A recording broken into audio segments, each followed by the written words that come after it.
दोस्तों आज गाड़ी हमारे पास आई है, डस्टर गाड़ी है रेनॉल्ट की। इसका राइट फ्रंट से गाड़ी का डैमेज हुआ है, आगे का बम्पर और राइट साइड का फेंडर।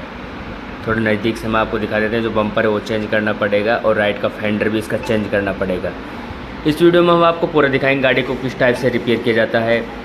वीडियो आपको अच्छी लगे वीडियो को लाइक कर दें और चैनल को सब्सक्राइब भी कर दें। सबसे पहले हम गाड़ी का खोलेंगे बम्पर को। बम्पर को खोलने के बाद जो गाड़ी का साइड का फेंडर है उसको करेंगे डिसमेंटल। और हमारे पास जो बम्पर है वो नया रखा है, राइट का फेंडर हमारे पास नया रखा है, तो हम इसको करेंगे पेंट। पूरा दिखाएंगे वीडियो में किस टाइप से गाड़ी को पेंट किया जाता है।